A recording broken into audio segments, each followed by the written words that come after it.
नमस्कार, आप देख रहे हैं एपीएन देश की बात में आपका स्वागत है। मैं हूं राजश्री। देश की बात लेकर फिर आपके सामने हाजिर हूं। आगे बढ़ूं इससे पहले धनतेरस की ढेरों बधाइयां आपको दे दूं। आने वाली दिवाली आपके जीवन में रोशनी लाए और धनतेरस का ये पर्व, ये शुभ दिन आपके लिए बहुत शुभ हो।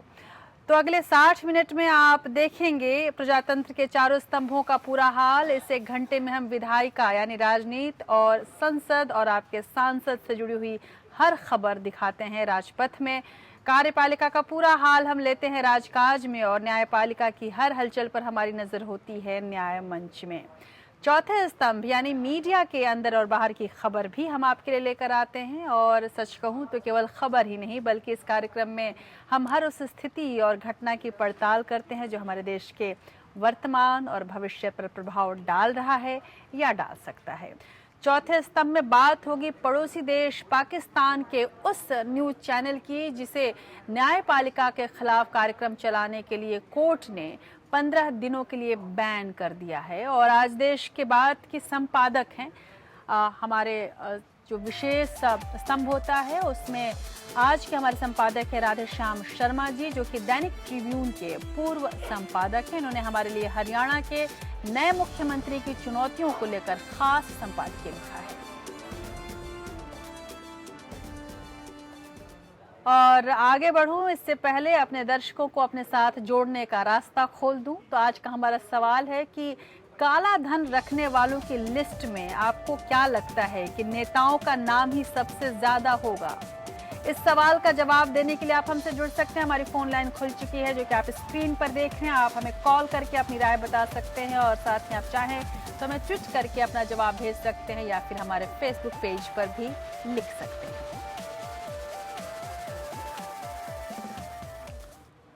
और अब चलिए देश की बात के सफर की शुरुआत करते हैं और बढ़ते हैं राजपथ की ओर।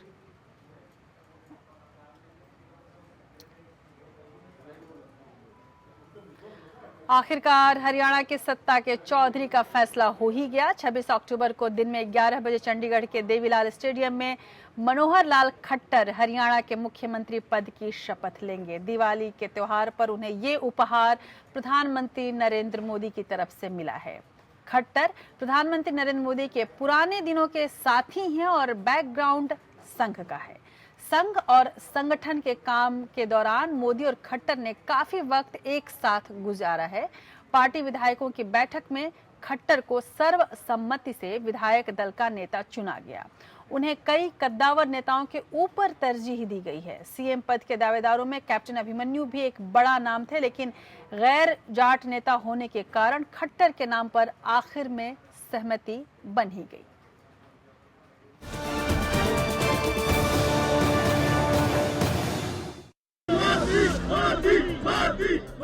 सुलझते उलझते समीकरणों के बीच आखिरकार इस बात पर मोहर लग ही गई कि मोहनलाल खट्टर हरियाणा में बीजेपी की पहली सरकार के सरदार होंगे।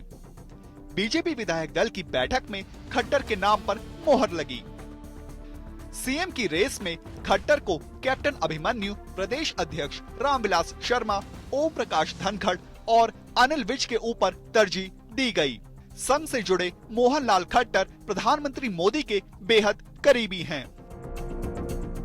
90 के दशक में जब मोदी हरियाणा के प्रभारी थे तब खट्टर प्रदेश बीजेपी में संगठन मंत्री थे। दोस्तों के बीच हेडमास्टर के नाम से मशहूर खट्टर का गैर जाट होना भी उनके सीएम बनने की एक बड़ी वजह बना। दरअसल हरियाणा में गैर जाट बीजेपी का मुख्य वोट बैंक है और विधानसभा चुनाव में इस वर्ग ने खुलकर बीजेपी का साथ दिया, जिसके बाद से ही मांग उठने लगी थी कि किसी गैर जाट को ही मुख्यमंत्री का पद सौंपा जाए। पार्टी के कहने पर खट्टर पहली बार करनाल से विधानसभा का चुनाव लड़े और जीत दर्ज की। मोहनलाल खट्टर अब हरियाणा में पहली बीजेपी सरकार के मुख्यमंत्री होंगे। नाम की घोषणा होने के साथ ही उनके समर्थकों में खुशी की लहर दौड़ गई। अब खट्टर पर ये बड़ी जिम्मेदारी है कि वो हरियाणा को विकास की राह पे ले जाने के पीएम मोदी के वादे को पूरा करें। आनंदपाल सिंह, एपीएन। उधर 26 अक्टूबर को मनोहर लाल खट्टर हरियाणा के मुख्यमंत्री पद की शपथ लेंगे। बीजेपी के लिए एक ऐतिहासिक दिन होगा क्योंकि पहली बार वो राज्य में अपने बूते सरकार बनाएगी। खट्टर पार्टी के पहले सीएम होंगे, लेकिन इन सब के बीच मनोहर लाल खट्टर के लिए चुनौतियां भी कम नहीं हैं। जिस राह पर खट्टर चलने जा रहे हैं वहां उन्हें हर कदम फूंक फूंक कर रखना होगा। हरियाणा की सत्ता तक पहुंचने के लिए जिस विकास की सीढ़ी का सहारा पार्टी ने लिया है, अब उसे पूरा करने की चुनौती खट्टर के सामने है।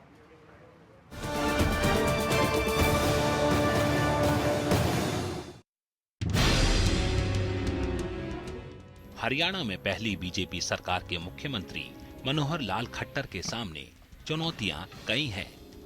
खट्टर को संगठन का अनुभव तो है, लेकिन वो पहली बार सरकार चलाने जा रहे हैं। उनके सामने सबसे पहली और बड़ी चुनौती ये है कि खट्टर पंजाबी समुदाय से आते हैं। ऐसे में उन्हें सबसे पहले हरियाणा का नेता बनना होगा।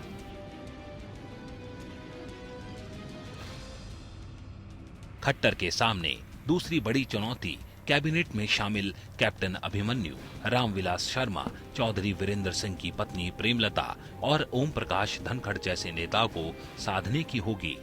अपने अपने इलाकों में इनकी खासी पकड़ है।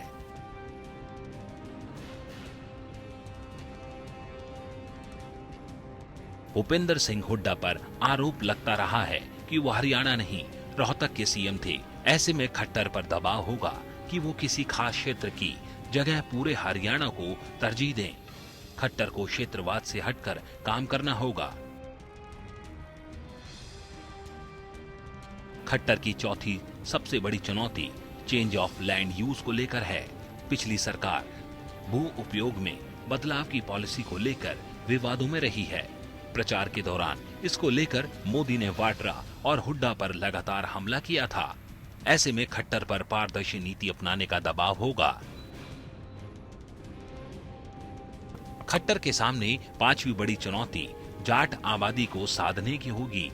हरियाणा की आबादी में 23% जाट हैं। मनोहर दास खट्टर गैर जाट मुख्यमंत्री हैं। ऐसे में उन पर दबाव होगा कि सबको साथ लेकर आगे बढ़ें।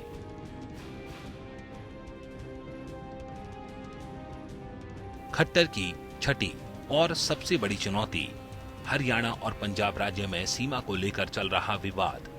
दोनों ही जगह पर बीजेपी सत्ता में है।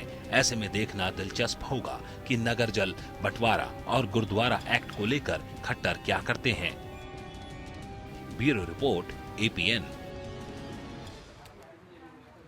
तो हरियाणा को तो उसका चौधरी मिल गया, लेकिन महाराष्ट्र के छत्रप को लेकर मामला भी फंसा हुआ है। विधायक दल का नेता चुनने को लेकर होने वाली मीटिंग अब दिवाली तक के लिए टाल दी गई है। दरअसल महाराष्ट्र में बीजेपी भले ही सबसे बड़ी पार्टी बनकर उभरी हो, लेकिन उसके सामने फिलहाल दो सबसे बड़ी चुनौतियां हैं। एक तो बीजेपी सत्ता से 22 कदम की दूरी पर है। जी हां, 22 विधायक अभी कम हैं ताकि बीजेपी सत्ता में आ सके। दूसरे, उसे एक अदद ऐसे मुख्यमंत्री की भी तलाश है जो सबको साथ लेकर चल सके। महाराष्ट्र में सीएम बनने को लेकर लॉबिंग तेज है। प्रदेश अध्यक्ष देवेंद्र फडणवीस, विनोद तावड़े, एकनाथ खड़से और पंकजा मुंडे सब अपने को मुख्यमंत्री पद का दावेदार बता रहे हैं। ऐसे में पार्टी के सामने सबसे बड़ी समस्या सीएम के चुनाव को लेकर भी है। उधर नितिन गडकरी भले ही सीएम बनने से मना कर चुके हों, लेकिन विदर्भ के विधायक सीएम के तौर पर उन्हीं की मांग कर रहे हैं। ऐसे में बीजेपी के लिए स्थिति काफी असमंजस भरी हुई है।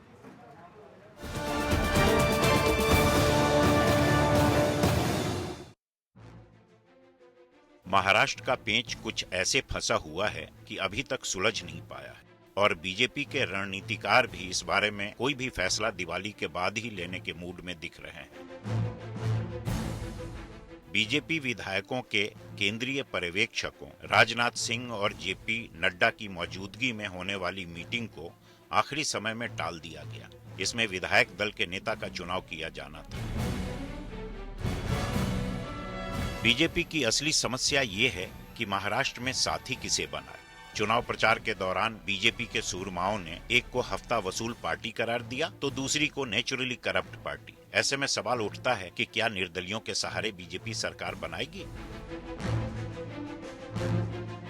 सूत्रों के मुताबिक बीजेपी महाराष्ट्र में फिलहाल सरकार बनाने की जल्दी में नहीं है। बीजेपी अगले कुछ दिनों में सरकार बना सकती है। इससे पहले वह शिवसेना समेत दूसरी संभावित सहयोगी पार्टियों का मन टटोलने में लगी है। देवेंद्र पाराशर, एपीएन, दिल्ली। और इस बीच प्रकाश जावड़ेकर का नाम भी उछल रहा है कि कहीं ऐसा ना हो कि सभी लोग अपने नाम की लॉबिंग करते रहें और इस बीच प्रकाश जावड़ेकर ये पुरस्कार पाकर आगे निकल जाएं। आगे क्या होगा ये दिवाली के बाद पता चलेगा, लेकिन ब्लैक मनी यानी काले धन को लेकर नरेंद्र मोदी सरकार अब तेवर में दिख रही है। काले धन के मुद्दे पर विपक्ष के पिछले कुछ दिनों से लगातार हमले झेल रही नरेंद्र मोदी सरकार ने अब उन नामों को उजागर करने का फैसला किया है जिनका विदेशी बैंकों में खाता है। इस बीच वित्त मंत्री अरुण जेटली ने कहा कि सरकार ने ये कभी नहीं कहा कि वो उन लोगों का नाम नहीं बताएगी जिन्होंने विदेशों में काला धन छिपा कर रखा है।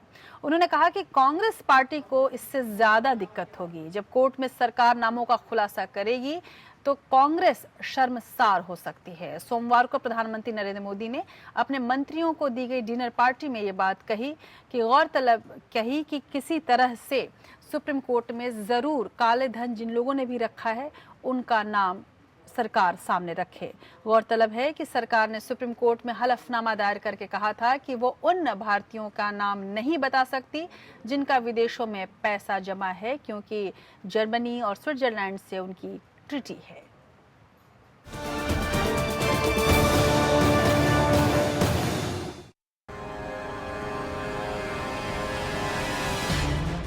लोकसभा चुनाव प्रचार के दौरान नरेंद्र मोदी ने जमकर विदेशों में जमा काले धन का मुद्दा उठाया।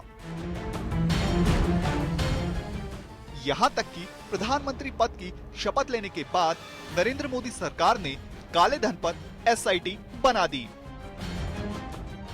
लेकिन हाल ही में केंद्र सरकार ने सुप्रीम कोर्ट को बताया है कि वो विदेशों में काला धन जमा करने वाले भारतीयों का नाम नहीं बता सकती। That these will be made public only in accordance with law. That is because of the restriction imposed by the 19th June 1995 treaty. सरकार के इस फैसले की बाद में जमकर किरकिरी हुई, लेकिन प्रधानमंत्री ने अब काले धन के मुद्दे पर अपने पिछले रुख में बदलाव की तैयारी कर ली है। अब विदेशी बैंकों में कथित तौर पर धन रखने वाले उन लोगों का नाम बताया जाएगा जिनके खिलाफ इस मामले में जांच चल रही है। जो लोग रोज चिल्लाते थे कि 70 लाख करोड़ रुपया बाहर बैंकों में है, 100 दिन के अंदर लेकर आएंगे, आज वो ये चर्चा भी नहीं करते। यही भारतीय जनता पार्टी का चेहरा है और यही करनी और कथनी में उनके अंदर। भ्रष्टाचार के खिलाफ आंदोलन करने वाले अन्ना हजारे ने भी फिर आंदोलन की धमकी दी थी। सवाल मोदी सरकार की कथनी और करनी पर उठने लगे थे। ऐसे में मोदी सरकार अब अपना रुख नए सिरे से साफ कर डैमेज कंट्रोल में जुट गई है।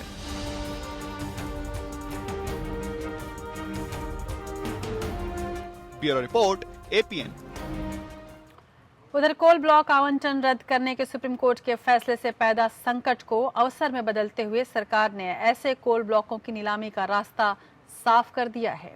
ये नीलामी पूरी तरह से पारदर्शी तरीके और इंटरनेट के जरिए होगी, ये सरकार का कहना है।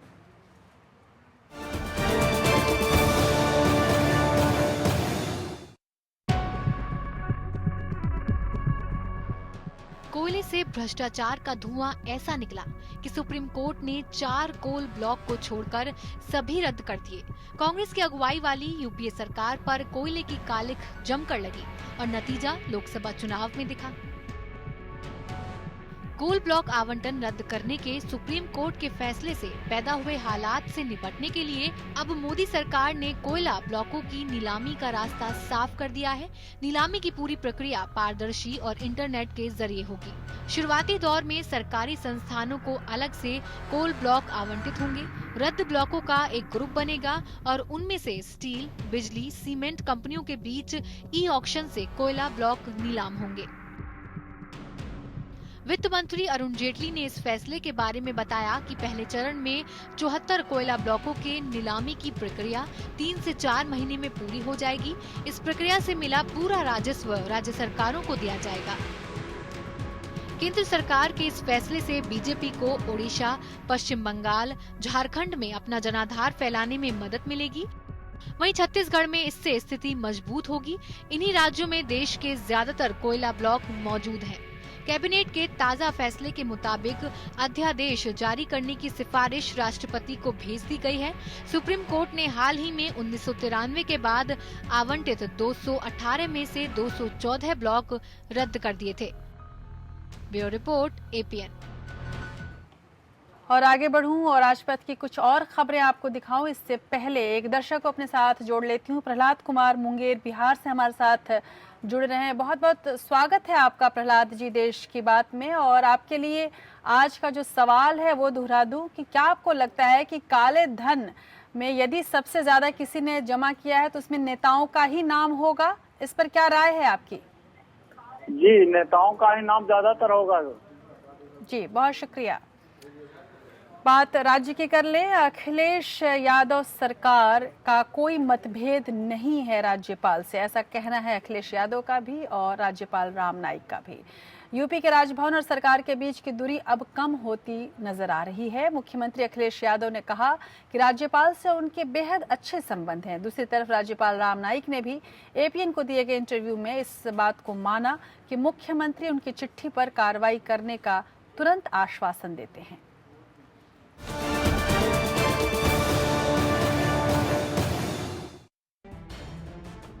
दिवाली के मौके पर राजभवन और यूपी के मुख्यमंत्री के बीच की बर्फ पिघलने लगी है और रिश्तों में घुली कड़वाहट दूर होने लगी है।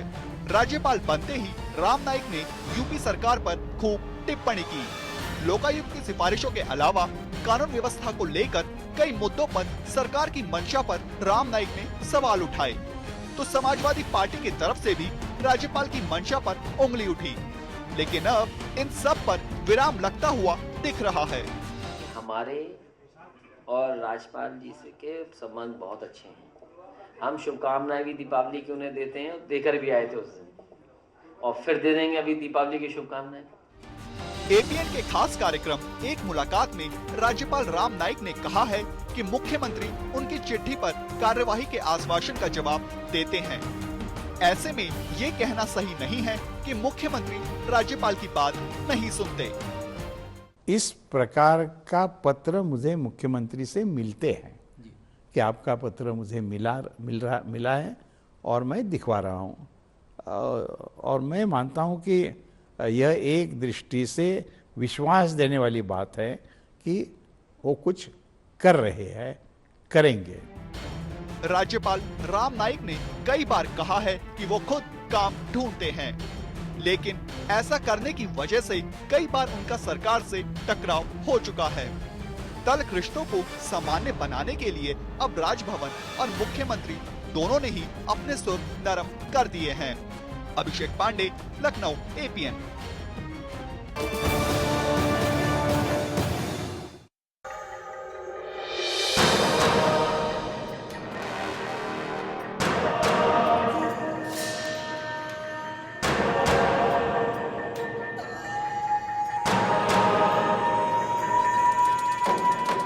दिवाली के मौके पर देश पर आतंकी खतरे का साया।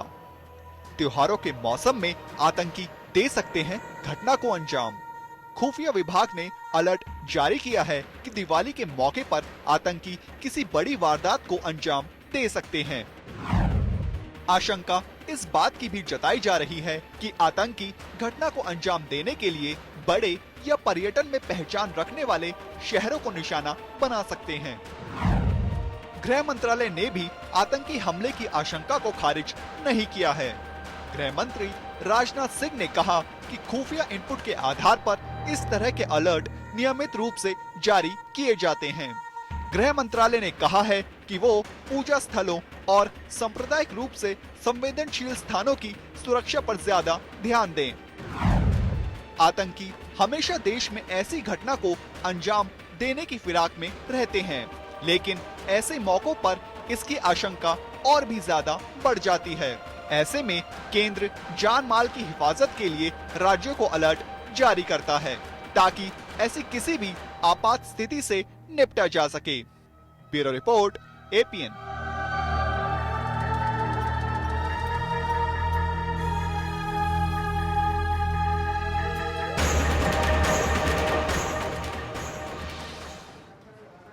और आगे बढ़ूं इससे पहले अपने एक दर्शक को जोड़ लेती हूं। रघुवीर हमारे साथ हनुमानगढ़ राजस्थान से जुड़ रहे हैं।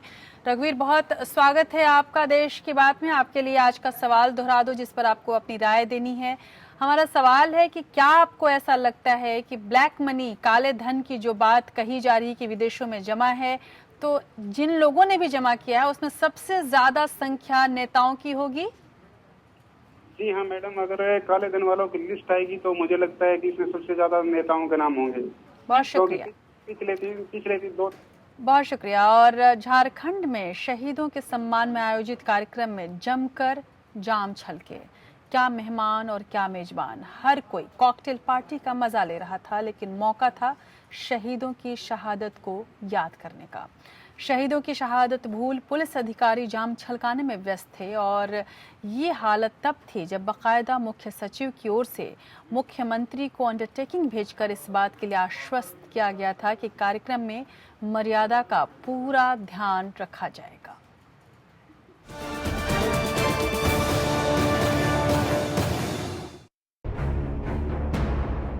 ये कैसा सम्मान है, ये कैसी मर्यादा है। सांस्कृतिक कार्यक्रम के नाम पर संस्कृति को ही भुला बैठे। शहीदों को सम्मान देने की बात तो छोड़िए, यहाँ तो सरेआम उनका अपमान हो रहा है। शहीदों को सम्मान के नाम पर झारखंड पुलिस ने कल्चरल प्रोग्राम का आयोजन किया था, जिसमें बॉलीवुड एक्ट्रेस कोयना मित्रा, गायिका सुनिधि चौहान समेत कई जाने माने कलाकारों ने हिस्सा लिया था। लेकिन इस कार्यक्रम में संस्कृति की झलक कम, फूहड़ता ज्यादा नजर आई। आरोप है कि कार्यक्रम के बाद हुई कॉकटेल पार्टी में सूबे के आला पुलिस अधिकारियों के साथ मेहमानों ने जमकर शराब पी। कार्यक्रम में झारखंड के डीजीपी राजीव कुमार, रांची रेंज के आईजी एमएस भाटिया और झारखंड पुलिस के एडीजी एसएन प्रधान शामिल रहे। खास बात यह है कि मुख्य सचिव ने मुख्यमंत्री को अंडरटेकिंग भेजकर भरोसा दिलाया था कि समारोह में तमाम मर्यादाओं का पूरा ख्याल रखा जाएगा। अब सवाल ये है कि जो अधिकारी अपने सीएम की बात तक नहीं सुनते, झूठी अंडरटेकिंग देकर मनमानी करते हैं, उन पर भरोसा कैसे किया जाए? शहीदों के नाम पर गलत काम क्या उनका अपमान नहीं? क्या इसके लिए जिम्मेदार अधिकारियों पर कार्रवाई नहीं होनी चाहिए? नक्सल समस्या से जूझते झारखंड में पुलिस के इस रवैये को सही ठहराया जा सकता है। Bureau report, APN. और इन्हीं तस्वीरों से शायद इस बात से यकीन उठता है कि वाकई क्या हम अपने शहीदों का सम्मान करते हैं और हम अपने देश के उन तमाम सम्मानित चीज़ों के प्रति संजीदा हैं। चलिए बात हॉकी की कर लें। भारतीय पुरुष हॉकी टीम के मुख्य कोच टेरी वॉल्श ने वेतन विवाद के कारण अपने पद से इस्तीफा दे दिया है। वॉल्श की कोचिंग में टीम ने दक्षिण कोरिया के इंचोन में हुए एशियाई खेलों का स्वर्ण पदक जीता था। इसके साथ ही ग्लासगो कॉमनवेल्थ खेलों में भी टीम ने सिल्वर मेडल जीता था। 60 साल के वॉल्श ने अपने इस्तीफे में लिखा है कि उन्हें देश में खेल नौकरशाही के फैसले करने की शैली से सामंजस्य बिठाने में दिक्कत हो रही है। मुझे लगता है कि लंबे समय में भारतीय हॉकी या उसके खिलाड़ियों के लिए बेहतर नहीं है, नुकसान पहुंचाएगी।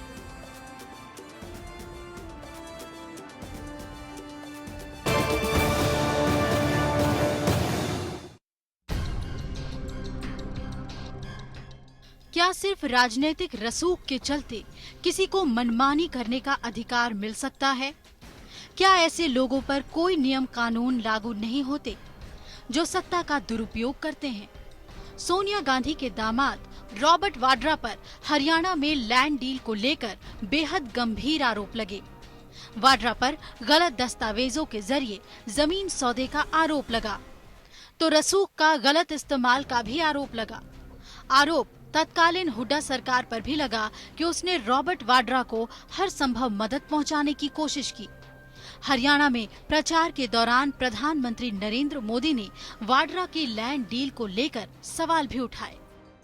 चुनाव की आचार संहिता होने के बावजूद भी दामाद को जमीन देने के काम को फाइनल कर दिया।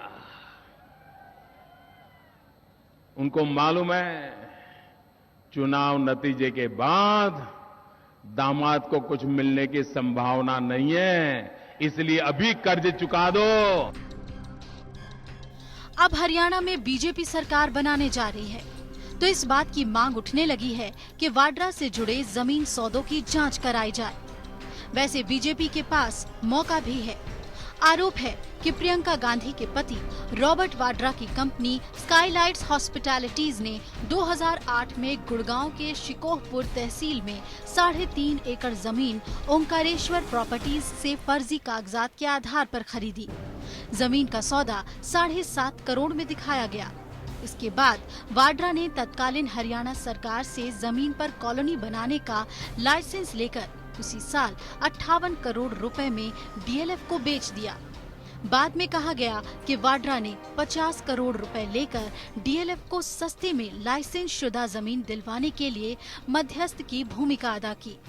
अब हरियाणा में बीजेपी की सरकार बनने वाली है, जो जमीन सौदों को लेकर शुरू से ही रॉबर्ट वाड्रा और पूर्व मुख्यमंत्री भूपेंद्र सिंह हुड्डा के मोर्चा खोले हुए थी। ऐसे में सवाल उठता है कि क्या हरियाणा की नई सरकार रॉबर्ट वाड्रा लैंड डील को रद्द करेगी? अब रॉबर्ट वाड्रा का क्या होगा? क्या हरियाणा की नई सरकार वाड्रा के खिलाफ जांचों का पुलिंदा खोलेगी? क्या बदली सत्ता और समीकरण के बीच रॉबर्ट वाड्रा के लिए मुश्किलें बढ़ने वाली हैं? Bureau report, APN. और आगे बढ़ूं इससे पहले अपने एक दर्शक को जोड़ लेती हूं। प्रमोद कुमार पटेल जी जुड़ रहे हैं हमारे साथ समस्तीपुर बिहार से। बहुत बहुत शुक्रिया प्रमोद जी देश की बात के साथ जुड़ने के लिए। आपके लिए आज का जो सवाल है जिस पर आपको अपनी राय देनी है वो दोहरा दूं। आज का हमारा सवाल है कि क्या आपको लगता है कि अगर ब्लैक मनी की लिस्ट निकाली जाएगी तो सबसे ज्यादा नाम नेताओं का होगा?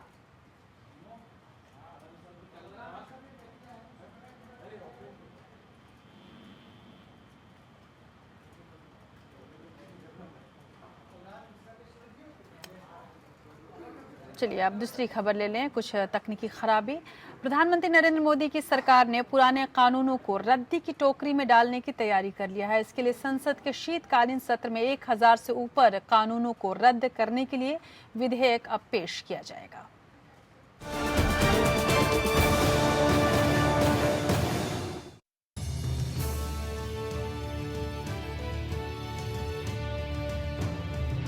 पुराने और बेकार पड़ चुके कानूनों पर लगेगा झाड़ू। संसद में शीतकालीन सत्र में न्याय की किताब से साफ हो जाएंगे वो कानून जिनका आज के दौर में कोई मतलब नहीं रह गया है। मोदी सरकार ने अंग्रेजों के जमाने के बेकार पड़े उन कानूनों पर भी झाड़ू लगाने के लिए कमर कस ली है जिनका इस्तेमाल आज के समय में नहीं रह गया है। कानून मंत्रालय ने 700 विनियोग और वित्त विधेयक समेत 287 संशोधित कानूनों को खत्म करने का मन बना लिया है। संसद के पिछले सत्र में सरकार ने पहले ही 36 ऐसे कानूनों को रद्द करने का विधेयक पेश कर रखा है। प्रधानमंत्री नरेंद्र मोदी भी कानूनों के पहाड़ को हल्का करने का इरादा पहले ही साफ कर चुके हैं।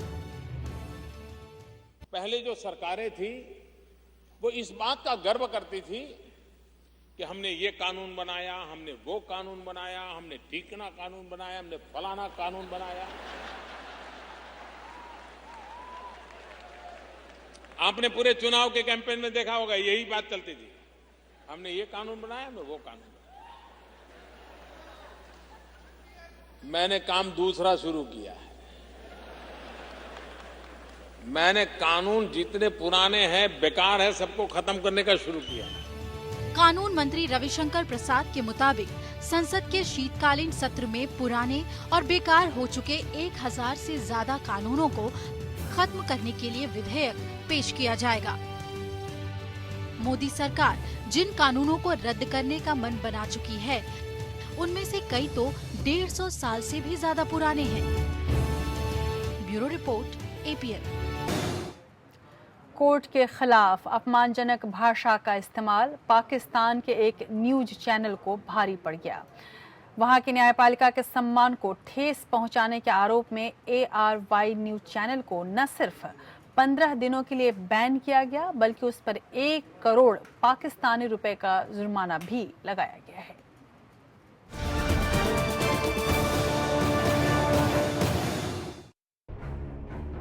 पाकिस्तान में न्यायपालिका के खिलाफ खबर दिखाने पर बैन हुआ न्यूज चैनल।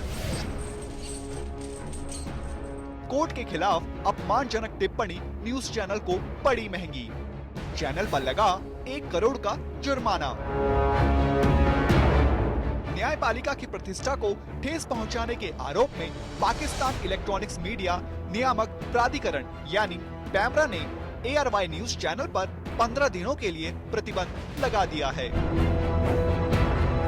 आरोप है कि चैनल ने अपने टॉक शो के जरिए पैमरा एक्ट और सामान्य आचार संहिता का उल्लंघन किया। लाहौर हाई कोर्ट के आदेश पर पैमरा के अधिकारियों ने टॉक शो खरा सच की समीक्षा की, जिसके बाद पाया गया कि कार्यक्रम में कोर्ट के खिलाफ न सिर्फ आपत्तिजनक शब्दों का प्रयोग किया गया, बल्कि गलत फैसला देने का आरोप भी लगाया गया है,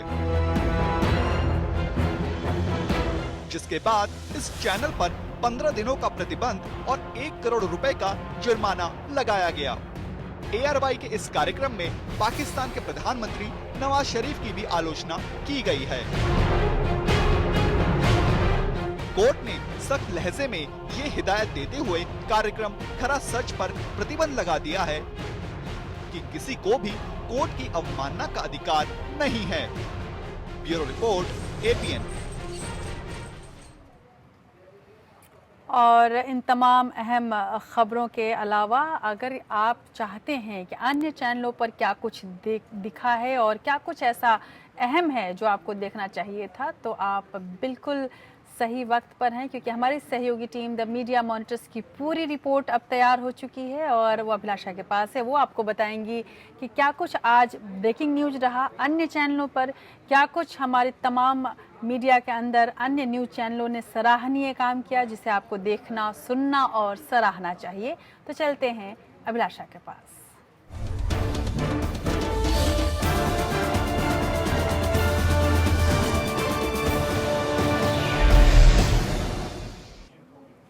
शुक्रिया राशि जी। आज की खबरों की बात करें तो तमाम चैनलों पर हरियाणा के CM पद की उम्मीदवारी और वेस्टइंडीज की टीम पर BCCI के फैसले की खबर छाई रही। ब्रेकिंग न्यूज़ की अगर हम बात करें तो सबसे पहले कर्नाटक के पूर्व मुख्यमंत्री येदियुरप्पा को बड़ा झटका। आय से अधिक संपत्ति के मामले में केस को लेकर कर्नाटक कोर्ट ने फैसला सुनाया। इस खबर को सबसे पहले आज तक ने 11:24 पर दिखाया था। इसके बाद हेडलाइंस टुडे ने 11:26 पर इसे ब्रेक किया और ABP न्यूज़ ने 11:28 पर। CNN IBN ने इसी खबर को 11:30 पर ब्रेक किया। दूसरी खबर की बात करें तो मनोहर लाल खट्टर चुने गए हरियाणा के CM। करनाल से विधायक हैं खट्टर। बीजेपी के विधायकों ने चंडीगढ़ में हुई बैठक में ये फैसला लिया और इस खबर को सबसे पहले ब्रेक किया आज तक ने दोपहर 1:11 पर, उसके बाद ABP ने 1:14 पर और इसी वक्त पर जी न्यूज़ ने और ठीक 1 मिनट बाद इंडिया TV ने 1:15 पर। इसके अलावा क्रिकेट की खबरें भी छाई रही। इसमें वेस्टइंडीज क्रिकेट बोर्ड के खिलाफ BCCI का अहम फैसला। वेस्टइंडीज के सभी दौरे रद्द किए गए और दौरा बीच में छोड़कर चली गई थी वेस्टइंडीज की टीम। BCCI के कार्यकारी सदस्यों ने ये फैसला लिया और इस खबर को सबसे पहले ABP न्यूज़ ने दिखाया था 1:33 पर। इसके बाद आज तक ने भी इसी समय पर इसे ब्रेक किया। हेडलाइंस टुडे ने 1 मिनट बाद। और दक्षिण अफ्रीका के एथलीट ऑस्कर पिस्टोरियस को 5 साल की सजा सुनाई गई है। गर्लफ्रेंड की गैर इरादतन हत्या के मामले में हुई सजा।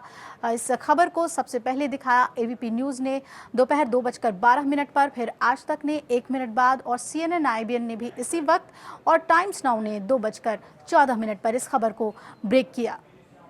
वही आज के हमारे शाबाश रिपोर्टर हैं जी न्यूज़ के सुमंत कुमार, जिन्होंने दिल्ली के सबसे पॉश और भीड़भाड़ वाले इलाके में जाकर बताया कि किस तरीके से दिल्ली पुलिस ने दीपावली को देखते हुए सुरक्षा इंतजामात किए हैं, क्योंकि इंटेलिजेंस ब्यूरो की माने तो दीपावली पर देश के कुछ प्रमुख शहरों के कुछ खास इलाकों को आतंकी अपना निशाना बना सकते हैं। इस खबर की यूएसपी ये रही कि रिपोर्टर ने पूरे जगह को कवर करते हुए सुरक्षा के इंतजामों का जायजा लिया, साथ ही लोगों को बताया कि उन्हें किन किन जगहों पर जाना है और कैसे अपना ख्याल खुद रखना है। टीएमएम टीम के जरिए थे ये न्यूज़ की दुनिया की हलचल। और अब वापस चलते हैं राशि जी के पास देश की बात के सिलसिले को आगे बढ़ाने के लिए।